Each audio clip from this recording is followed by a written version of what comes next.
తెలంగాణ రాష్ట్ర వ్యాప్తంగా విద్యారంగ సమస్యలు పరిష్కరించాలంటూ వామపక్ష విద్యార్థి సంఘాల ఆధ్వర్యంలో నిర్వహించిన బంద్ పెద్దపల్లి జిల్లాలో విజయవంతమైంది. ప్రైవేటు పాఠశాలలు, కళాశాలలు స్వచ్ఛందంగా బంద్లో పాల్గొన్నాయి. ఇక ప్రభుత్వ పాఠశాలలు యథావిధిగా కొనసాగడంతో విద్యార్థి సంఘాల నాయకులు వెళ్లి మూసివేయించారు. ఇక విద్యారంగంలో నెలకొన్న సమస్యలు పరిష్కరించడంలో ప్రభుత్వం విఫలమైందని వామపక్ష నాయకులు అన్నారు. ఖాళీగా ఉన్న టీచర్ పోస్టులను ప్రభుత్వం వెంటనే భర్తీ చేయాలని డిమాండ్ చేశారు. విద్యార్థులకు పెండింగ్లో ఉన్న స్కాలర్షిప్లు విడుదల చేయాలని, ఉచిత బస్సు సౌకర్యం కల్పించాలని వారు కోరారు.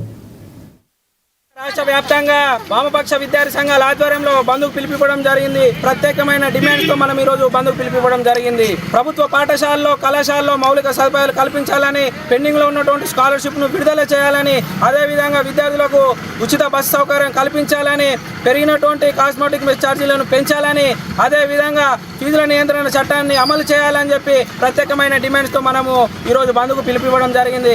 మనం తెలంగాణ రాష్ట్రంలో చూసుకున్నట్లయితే ముఖ్యమంత్రి రేవంత్ రెడ్డి గారికి అందాల పోటీలు పెట్టడానికి డబ్బులు ఉన్నాయి, కానీ విద్యార్థులకు ఫీజు మన స్కాలర్షిప్ ఫీజు రియంబర్స్మెంట్ ఇవ్వడానికి డబ్బులు లేవు.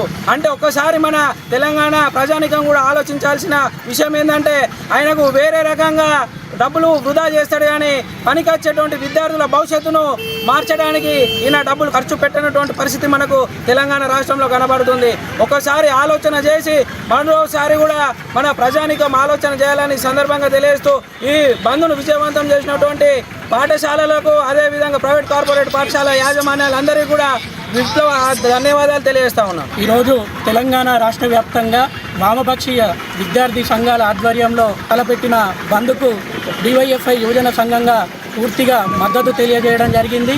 ప్రధానంగా ఈ బంద్కు సంబంధించి మొదటగా కార్పొరేటు విద్యా వ్యవస్థలు ఏవైతే ఉన్నాయో వారు ప్రతి సంవత్సరం కూడా విచ్చలవిడిగా తల్లిదండ్రుల నుండి జలగల్లాగా ఫీజుల రూపంలో డబ్బులు దండుకోవడం జరుగుతుంది. కాబట్టి వెంటనే ఫీజు నియంత్రణ చట్టము అమలు చేయాలనే డిమాండ్ తోటి, అదేవిధంగా ప్రభుత్వ పాఠశాలలు, కళాశాలల్లో మౌలిక సదుపాయాలు కల్పించాలి.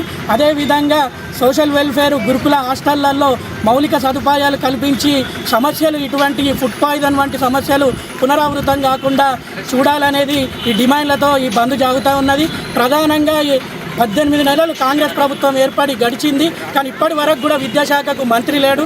కాబట్టి వెంటనే మంత్రిని కేటాయించాలని, అదేవిధంగా ఎన్నికలకు ముందు ఇచ్చిన హామీల్లో ప్రకారంగా బాలికలకు స్కూటీలు ఇవ్వాలి, అదేవిధంగా వాళ్ళకి స్కాలర్షిప్స్ వడ్డీ లేకుండా 5 లక్షల వరకు కూడా ఇవ్వాలనే డిమాండ్లతోటి ఈ బంద్ నిర్వహించడంతో పాటు ఖాళీగా ఉన్న ఎంఈఓ, డిఈఓ పోస్టులను వెంటనే భర్తీ చేయాలని మేము డిమాండ్ చేస్తూ ఉన్నాము.